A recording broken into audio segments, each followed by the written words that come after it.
Hi, everyone. This is Heather Hodges. I'm an organizational psychologist. Welcome to my show.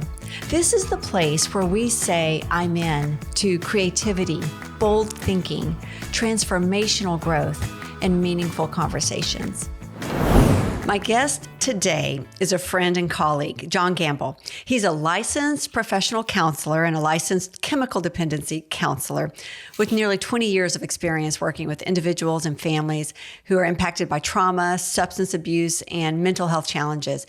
And he has over 30 years working with families and teens in various capacities.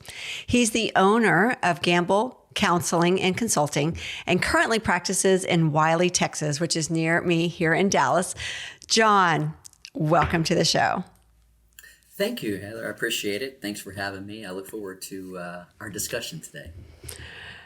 So I have ulterior motives for inviting you on the podcast, besides having a great conversation with a friend and a colleague. And I think you and I have had robust discussions over the last year.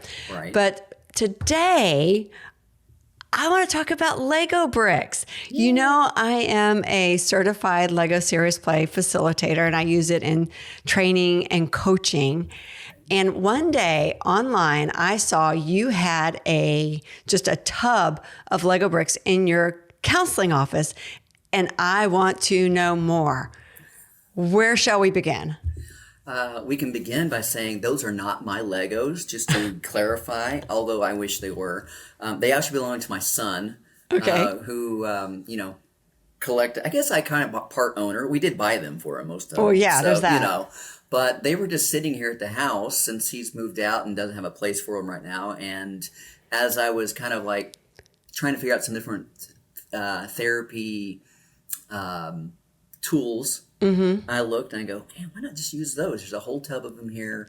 Take them up, see what happens with the clients, and just kind of roll from there. And what you saw with the pictures online and a few descriptions there was what culminated out of that. Yeah. Just taking them up there, and the kids really, I mean, they're the ones kind of got me started with it, but then I started using it with adults as well. So that's been interesting seeing that side of it. So it was just one day you were looking around, your son's grown and gone, and you noticed some Lego bricks and you thought, that ought to be fun. Absolutely. Wow. Okay, can you give us a case study? Like, give us an example of, how are you using the Lego bricks in therapy? Sure. So I have a number of teen clients, and I mean adults and teens, but a lot of teens just dealing with school stressors, adjustments, and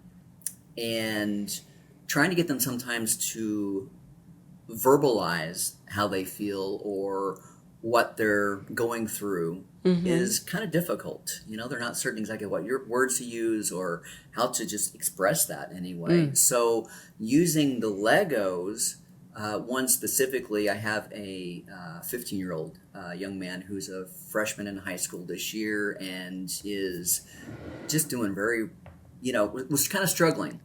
Yeah. And I got him in there and we got the Legos out, and immediately he went from this kind of a quiet 15-year-old young man to this creative, quiet young man. But when he was working, and I gave him about 10 minutes to kind of do whatever it was he wanted to do, and part was come up with something that illustrates what gives you anxiety about school, because that was something he's really struggling with. And so I gave him that 10 minutes, and the one thing he did was he created, well, as a matter of fact, I've got it right here. Don't know if you can see all that, but yeah. So he and his classmates in the class. This is the teacher, and his thought process was that the schoolwork or the amount of schoolwork is what gives him the anxiety. Okay. And he was just able to use that. And once we kind of got that barrier broken for him to be able to express that, then the words started coming. And so that allowed that opportunity to kind of, shift his thinking a little bit and going, okay, it's all right to talk and converse about this. And ever since then, it's not really been an issue, but he always asks for Legos now every time he comes into the room. So, which is fine. I don't have it. He plays with them while we talk, and it's a good way to keep his hands going. And I'm there with him. I'll play with the set too while he's doing stuff, and it's just a really great way to connect in the room. Yeah. What you're describing is also what I have found in the training room. And one of the things I learned in the Lego Serious Play facilitation training that I did was thinking with your hands and listening with your eyes. And that opens up imagination and just mental processes that aren't available through language alone. And it sounds like that's exactly what your client was experiencing. Absolutely. And and it's one of those things, one tool doesn't work with everybody, obviously. Some people, I've got one, he's a 22-year-old, and we tried it a couple times. He's like, I really don't like this. I'm like, okay, cool. You're not going to hurt my feelings. Let's find something else. So, that's all right too. But with a lot of people, and including the adults, it has worked because they go from a lot of times that, set in your ways adult. When they start playing with it, they all of a sudden you see them transport back into childhood, into that creative mode. Whereas adults, a lot of times we forget how to be creative because we've shut it off for some reason. Yeah. Well, that's okay. When we talk creativity, that's such a great point, that getting back to that childlike thought process where we're not inhibited and we're not embarrassed and we don't restrict ourselves or in some way edit ourselves before we talk. Kids are amazing little creatives. They just go for it. Absolutely. And they don't care if you like it or not. They don't care if it works or doesn't work. They'll just iterate and they'll try something else until it's what they want. Correct. Yeah. How do we capture that again, John? What's your what do you think? How do we get back to that childlike thought process? More Lego or? Well, I know it doesn't necessarily even have to be Lego per se. I mean, this reminds me too of, with therapy, and I know you've had experience with that as well, of looking at, the sand trays or just art therapy in general, whether it's drawing, whether it's, and that's with markers, colors, pencils, whatever the case may be, is just helping that adult reconnect. And I think about the word recreation and the root of that, of to recreate, to make something better or renew it, refresh it, is that aspect. And a lot of times we get so inundated by stuff in this world that I think that suppresses all those creative emotions that we once had, and to be able to bring those out again and just kind of reestablish who we are. I think that's so important. And that's what I see happening in the room a lot of times. Wow. So have you done any formal training or even some writing on how Lego bricks are used in therapy, or was this just instinct on your part as a therapist and as a clinician all these years to pick up this tool and use it? This one was more of just that instinct of, I saw something and it just kind of clicked in my head. I know there's things out there, that are similar, and I know that people use these. I'm not the first one that's used them. However, it's just, I don't have any formal training in any type of Lego play or anything like that. It's just like, okay, think like a kid. And that's one thing, and my family will attest to this. They're like, Dad, you don't grow up to an extent. And that's true. The body does say I'm 51, but my mind says, sometimes I'm 12, sometimes I'm 22. It just depends on the day and what I'm working with. But, I try to go back and always remember, what was I like at that age? And how can I connect with the kids? And certain things do change with life. Our like media delivery. I mean, it's changed so much in the past, 30 years. It's crazy. but yet the basics of humankind have not changed. Yeah. And so you can use things that, you think about how old some of the Legos are. I mean, even Legos from my childhood but yet you can still use them. Mm-hmm. They still work, and they still fit. They do. Absolutely. Yeah, they're manufactured the same way as they were. That's right. As they were back then. Yes. Wow. And but go ahead. No, I was going to say I have a verse that's kind of comes to my mind whenever I've started kind of playing with this a little bit, and that is out of Ephesians 2:10, is that we are God's workmanship. So Lego, in a sense, can remind us that we're still being built, but built with a purpose. And sometimes that means we have to remove parts and change things out because they're not exactly what needs to be done at the time. And so that's kind of part of the essence, I think, with the Legos as well. Is just you can change things if you want to. What a beautiful metaphor, though, for growth as a human being as well. Yes. Yeah, we're not set. No. Even as adults, we're not set.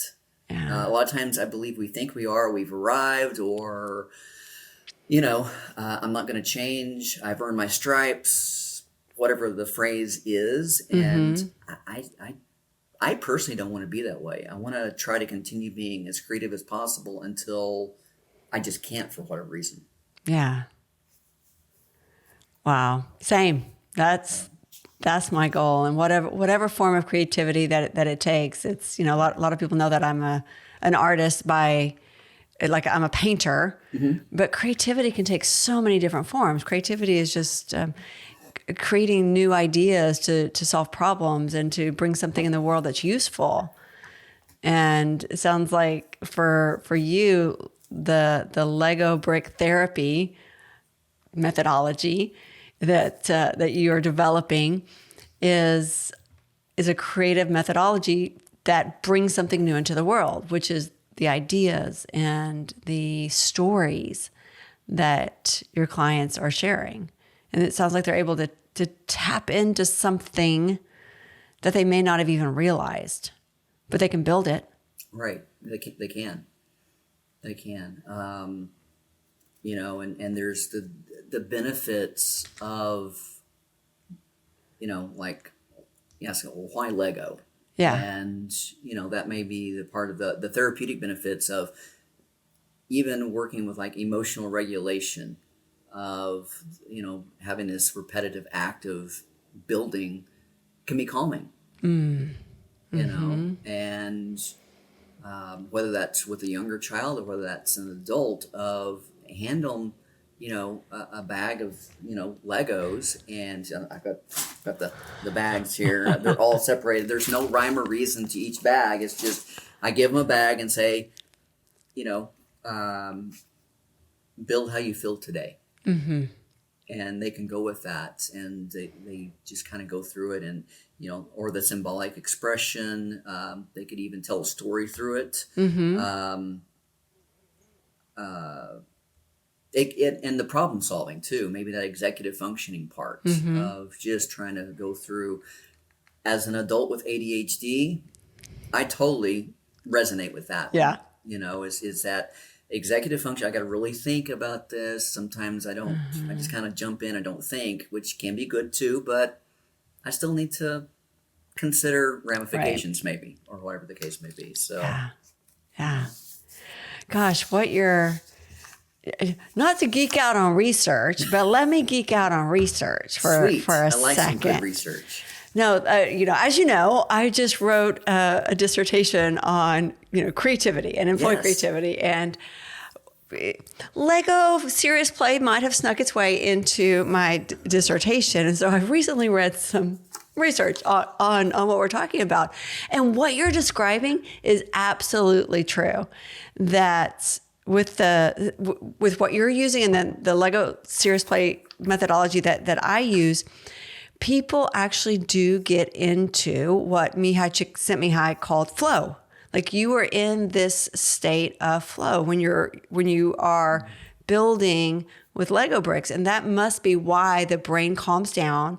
You're probably using the right temporal lobe of your brain at that point. You're relaxed, you're concentrating. Time passes so easily. You don't even realize, like, oh my gosh, 30 minutes, where did that 30 minutes go? Right. Or where did that 10 minutes go? That was only 2 minutes, John. Why did you only give me 2 minutes? You said it was going to give me 10. Like, no, it's been 10. Yes. But that's why, because your brain does something different when you're thinking with your hands. It does. And building. It does. Yes. Wow. Okay. Can we do it? Can we? And like anybody who's listening to this podcast, grab some Lego bricks. Just get a little baggie. I brought mine. And what if we trade builds, John? So like you prompt me for a build, and then I prompt you for a build. Okay, I'm gonna pour mine out. Y'all ready? Here's, and I'm gonna point the mic down so you can hear it because this is one of my favorite sounds. Ready? That's beautiful. Isn't that great? I love it. Okay. Thank you. All right, I just have some random bricks in front of me, and I do have a minifig, a little person. The minifigs are very popular. Yeah. As a matter of fact, I don't know, just on a side note, some of these are actually worth a little bit of money, depending what. Oh, my kids have gone through mine. Mine are just generic. Okay. Yours probably are worth something. Yeah, these are all like original stuff that was bought with the kids or different things, and so one of the kids goes, "Mr. G, do you know how much those are worth?" And I was like, honestly, I don't. And I looked it up and I'm like, that's 35, 50, I'm like, take wow, those out. Okay. Those go home. Yeah. But so be it. Yeah. Mine are the BAM. I figured out what BAM is. Build a minifig. So Lego puts out the minifig series, and then you can go to the Lego store, which of course we have one here in Dallas, and you can just, it's a potluck. You just grab and build different tops and bottoms and accessories and hair pieces. Okay, I'm ready. Yes. Oh, let's see here. A good build. I tell you what. How about build me something that expresses how you felt when you finished defending your dissertation. Oh man. All right. I'll tell you what I did when I finished my dissertation. I'm kind of glad that I think my husband was outside, so he didn't hear me. But once I finished, turned off my computer. I thanked my committee. I got up, stretched my back because I'd been sitting there for hours. I don't normally do this, but I let out a primal yelp. Like I screamed so loud. Just like, I love that. Just like, it's done. Okay, so how do I build that? But that's what it felt like. That's what, it was joyful. It was relief. Yeah. And, while I'm building mine, you're going to know what that feeling is before too long as you finish your dissertation. You want to tell us a little bit about that? Well, I'm currently finishing up my last few regular classes before I start the dissertation process.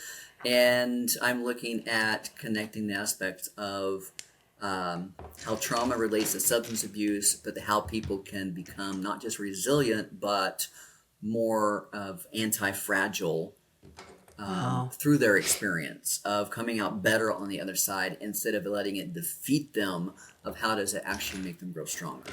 So that's, in a nutshell. The anti-fragile is fascinating to me. It is. Can you describe that? What does that mean? Well, I think about, most people know what resilience is. Is, you kind of bounce back to your baseline with resiliency. So I think there's part of that, you're never any worse off, and you're not necessarily any better to an extent, But that anti-fragility allows you to up the ante there and take it to a better baseline to where no matter what comes your way, you have the ability to and the tools to deal with it, to work through it, to climb the mountains you need to climb, whatever it is that you need to do, and you don't break apart. Yeah.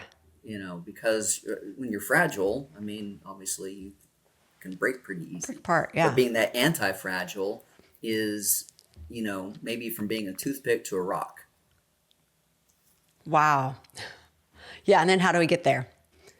Yeah. And it may be a slow process for a lot of people to get there, but I believe through the right, not just even therapy, but just life alterations that you can make, you can get there.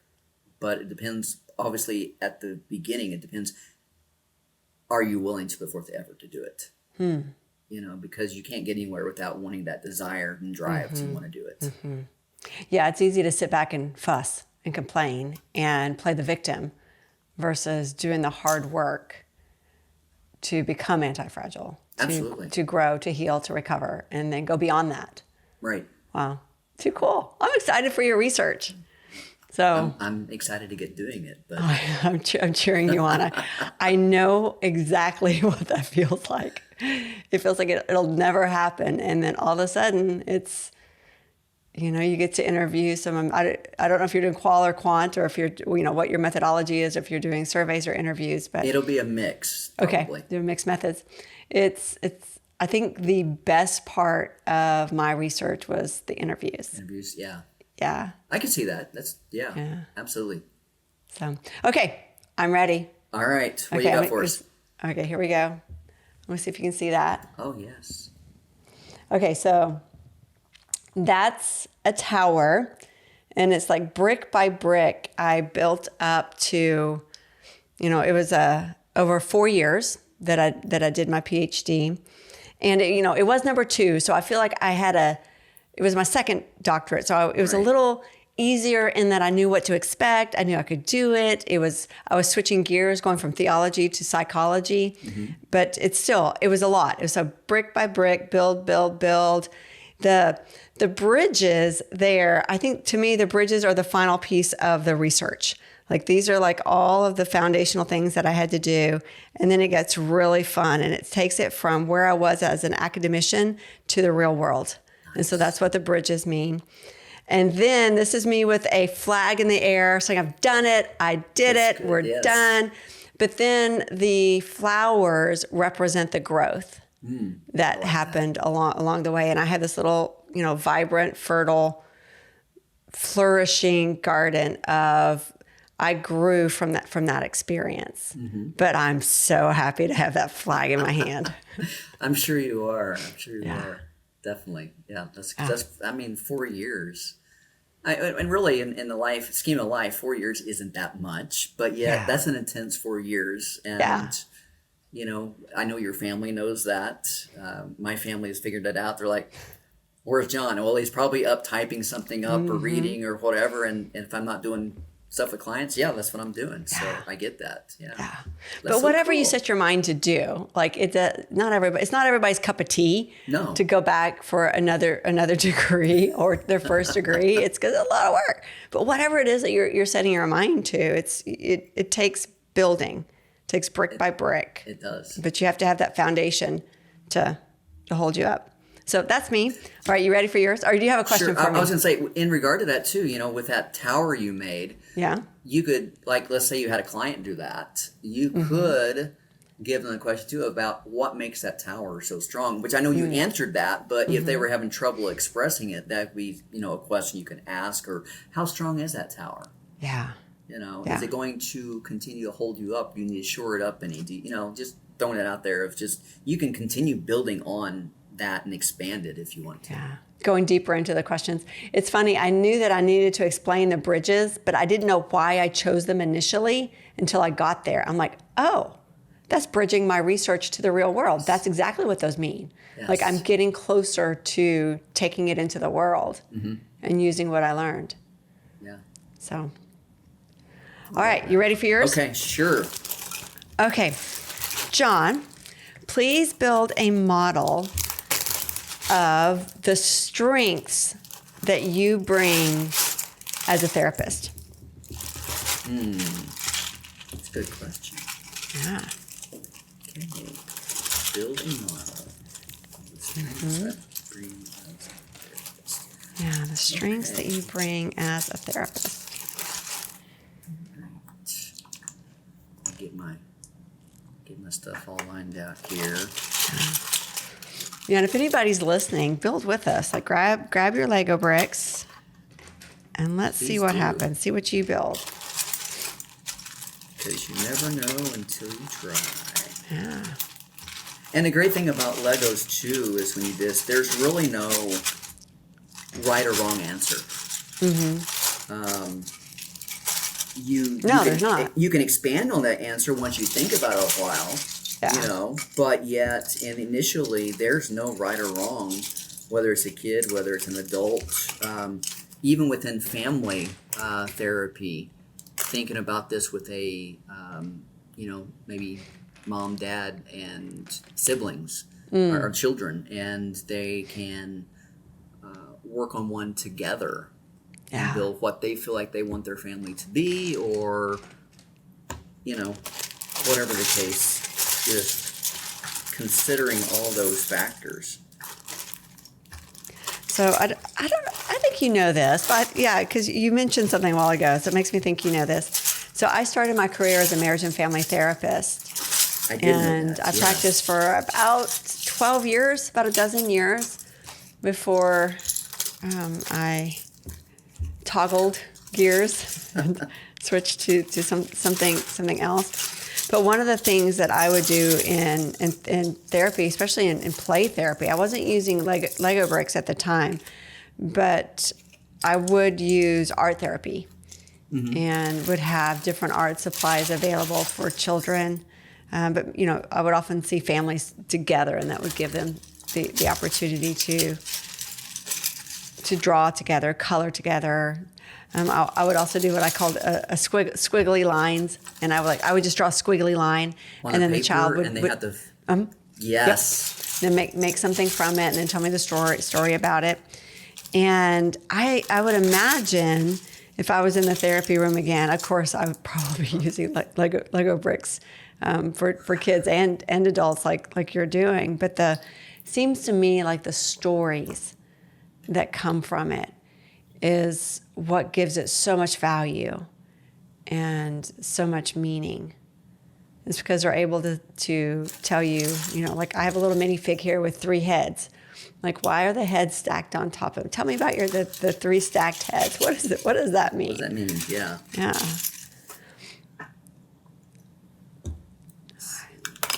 I am still building here. Go for it. You just build away. Can you tell us a little bit more about your practice while you're doing that? Sure. Or is that asking too much of right brain, left brain thing going on? I think it can transfer back and forth. So I did work in Wylie for a period of time with a nonprofit. We more or less shared the office space together under an umbrella, and but we weren't technically a group practice. So we were all individual and everything. But I did that for the past 4 years, and I just officially left there last week. So was that a congratulations? It was. Yeah, it was. Yeah. Okay. Yeah, it was the whole transition aspect of I opened my own individual office here in Wylie. And it's funny, it's only like three blocks down the road from where the other one was. But I wanted to build something more of what I was doing and have a space that I call my own, and just decided to jump out. And so really the office itself here has not been in Wylie very long, since March, April, something like that this year. And then just building my clientele. Some of them followed me over from the other one. Some of them stayed there. There was no issues with that. And then being in the community, and my wife was a teacher here in Wylie for about 16 years, and my children graduated from here too. So we're kind of planted into the community, and I've done some things with the schools. We've had some mental health fairs at the schools the past 2 years. It's been really cool to have that with the high school kids. So it's having the opportunity to do stuff like that with the community, and then just providing the opportunity of, having a place that is safe for people to come and do therapy. Yeah. Do you do any?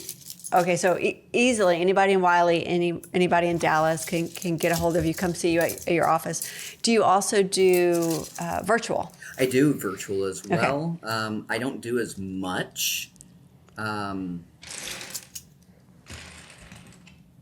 I kind of did about a year ago, just because I don't know. I think I just kind of transitioned out of that a little bit. But I do have some that they would prefer because of where they live or, different things of that nature. I've got some that actually live like in Houston. Yeah, that's what I was thinking too. Anybody in the country wanted to work with you and they're not in the Dallas area, then virtually would be their option. Okay. Yeah, absolutely. How's your build coming? Well, it's going all right other than I dropped it. Oh, no. But it's okay.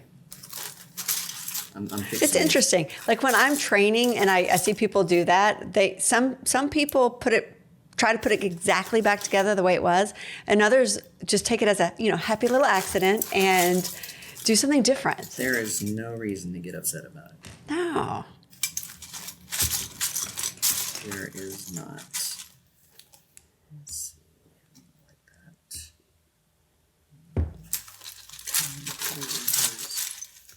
I was up in Minneapolis last week with a technology and innovation company, and I spoke at their event, but then I stayed behind and we did 2 different sessions. The first session was it was just a warm-up. It took about an hour though. Like it was really good. It was a solid warm-up. Everybody's brains were firing. Everybody was ideating, we were communicating. They were ready to go for the hard stuff that was coming throughout the day, which was, strategy. Right. But I used a Lego Serious Play technique called What the Duck. I saw What the Duck. I saw that post a little bit, and I was like, "That's hilarious." Thank you. So I didn't come up with that. That's Lego Serious Play. But it is a really fun methodology where you only use 6 Lego bricks. And one of them has a little set of googly eyes on it. So okay, this is going to be some sort of creature with eyeballs. And you invite them just to make a duck, any duck you like. If it's a duck to you, it's a duck to me. And it's fascinating to watch that happen. And then we do different builds with it. And we do back-to-back. I called it ducking around the back, where you have them stand back to back and one will deconstruct their duck and then make a new duck, and they have to verbally describe how they made that duck to their partner. And it's so much fun to see how that works together. And I actually did something similar as a marriage therapist 30 years ago. And I would have blocks, not Lego bricks, but blocks. And they had to build something similar with their blocks. And it's just a really fun communication technique with teams that I imagine, in therapy as well. You seem like you're done. I think I've got it. Okay, what you got? So one thing that and I know this may look weird, but I'll explain. Yeah, and then describe it for anybody who's just listening. Yeah. So one thing that to kind of tell you about myself is ever since I was young. I love space. Space exploration to me was just so cool. Space shuttles, etc. I got a picture in my loft right over here of my dad in 1992, I believe it was, where the space shuttle landed at Tinker Air Force Base, where he worked. On the back of the airplane, they were tagging across country, and they needed to make a stop that night, and they got his picture next to it. And so space to me has always been kind of a cool thing. So thinking of that, I had these pieces that were, kind of like mirrors, but I thought that's kind of like a satellite. So a lot of times, beaming things down that people need, or looking at things maybe transmitting it in a different fashion than what you even received it in, almost like even transitioning from analog to digital or whatever. That just trying to be a satellite to people, and giving them information that they need, or also receiving it from other people and getting what I need. Yeah. So, and with that, you see this nice little wheel. I consider that kind of like my brain, is that it's constantly doing this, because that's the way I'm wired. It's those 2:30 in the morning thoughts of, oh, that's a great idea. And of course, if you don't write it down, you forget it. But still, it's that it just seems to never stop a lot of times. I don't go to bed. I can't lay my head down. I don't know how you are. I lay my head down and it takes me about an hour to go to sleep, because it's rolling. I'm not ruminating over stuff during the day. It's just like, just stop. It's just, thinking. And then there's this right here. This is actually a wing off of Buzz Lightyear. Okay. And so again, I think about space, but exploration in that part is that I'm an explorer of things. I love to know. I like to find out information. I think part of that's probably the ADHD of just, I'm an information person. And whether it really helps me in life or not, I don't really care. A lot of times it's just having that information that I think is cool. We watched the show the other night and there was an actor. I'm like, who is that? And I look it up and go, oh, with Gregory Peck's grandson. How interesting. It's just these things. And my wife's like, why? I said, why not? So, and then you mentioned about the duck. So I built the duck. Got the duck. Nice. So just thinking about creativity. Yeah. I think that's important. So. No, and that also, to me, that seems like that's fun. Like, and that describes you. Yeah. Because you're fun. You're, knowledgeable, creative, but fun. All right. Well, that I have never traded bills with somebody before. No, that's cool. I love that. That was cool. Very fun. Well, John, this has just been an insightful, fun conversation. Before I let you go, I've got Percy here, and Percy does come in Lego form. There's Percy the penguin that my husband gave to me in my stocking for Christmas as I was launching the I'm In podcast. And Percy has a couple of questions for you. Percy, are you there? Come on in, Percy. All right. All right. Thank you, Percy. All right, John. Percy has two questions for you. The first question comes from a previous guest, and that guest wants to know, if there was one thing you could add to or take away from the world, what would it be? One thing I could add to or take away from the world, what would it be? Yeah. I would say I would love, as a whole, to add more empathy to the world, so that we can sit down and have conversations with each other and understand each other, instead of the us versus them mentality. Yeah. That would go a long way. Yeah. In the world today. Yes. Yeah. Fantastic. Is there anything you'd take away?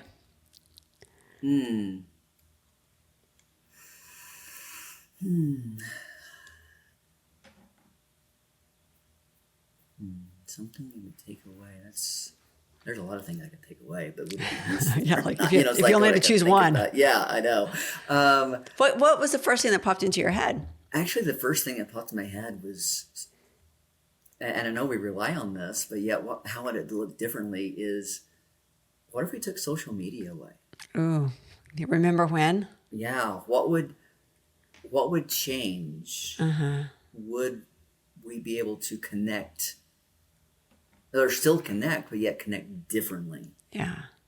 And what would that do with our current generations? Not that it's bad in essence. It's like anything else in life, but yet I know we seem to all get caught up in it a lot of times. Yeah. As a matter of fact, I'm on a social media hiatus right now. Okay. My wife and I decided we're going to take a few weeks pause. and just hit pause. Yeah. And not How do you worry feel? about it. It has been a week at this point, and I've loved the week. Yeah. I took all the apps off the phone, etc. So you can't even accidentally hit it or whatever. It's just it's not there, and I actually went in and blocked it on my computer, so I can't get to it. So I put the That's website smart. in and going and saying, okay, no, obviously I can go in and undo it if I wanted to, but I don't want to. Mm-hmm. Yeah. Yeah.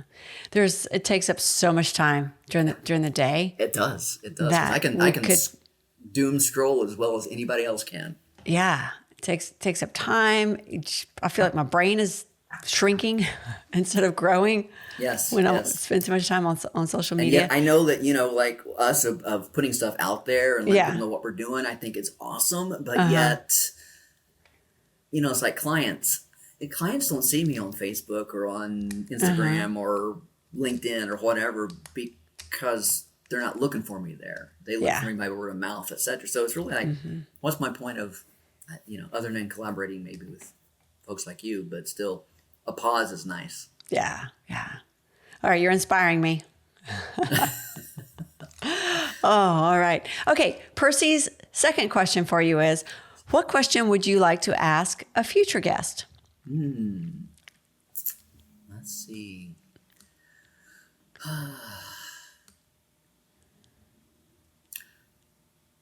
Okay. Well, if you can see behind me, I have there's a ton of books. Those are not mine, and by the way, those are actually left over from my daughter when she moved out. Okay. But this house is filled with books, and so my mind just went to the fact of what book or books have helped transform you into the person that you are today. Ooh. What book or books have helped transform you into the person that you are today? Oh, that's good. That's good. I've got to tell you something. The first thing that popped into my mind was the Laura Ingalls Wilder series. Wow. Like I read those and reread those as a child. Yeah. And foundational for just so many things. But isn't that funny that that's what popped into my head? That is. The first thing. Just talk about formative and shaping was that Laura Ingalls. Yeah. And see, while you guys, and I think that includes like my wife and sister-in-law, etc., it was books like that. Whereas myself, I was not a book reader. Again, information. So I had the popular mechanics. I had the things of that nature that was all about space and science. Yeah. But I read those things all the time. And I think that's really shaped a lot of how I think and what I look at and seeing how things work. Yeah. That's your brain. I love it. Yeah. Fascinating. Oh my gosh, John, this has been so fun today. How can our listeners find you since you're not on social media, or what contact information? If they want to, obviously they could just literally put my name into Google if you wanted to, and it'd probably come up for counselor in the Wylie area. But if you want to go on Psychology Today and put in John Gambill, LPC, LCDC, it'll come up. And they can find me on there. And then all my information's on there. Great. And I will go ahead and link that in the episode description. Okay. Yeah. In the episode notes. Yeah. And when starting a business, I went the no website way, and I just have the Psychology Today. That's the easiest way people can find me, but it's got all the information you need about me, and it's worked. So I'm rolling with it. All right. Well, I'll definitely link that. But John, thank you so much for joining me Heather, on I appreciate the it. podcast. It's been fun. It's been great. I love it. Too cool. Yes. And thank you to our listeners for joining us in this conversation. And if you enjoyed today's episode, don't forget to subscribe and share it with somebody who could use a dose of inspiration and creativity. And please leave us a review. I read every single one. So until next time, keep saying I'm in to creativity and bold thinking, transformational growth, and meaningful conversations. May you be wildly creative in your life and leadership. I'll see you soon.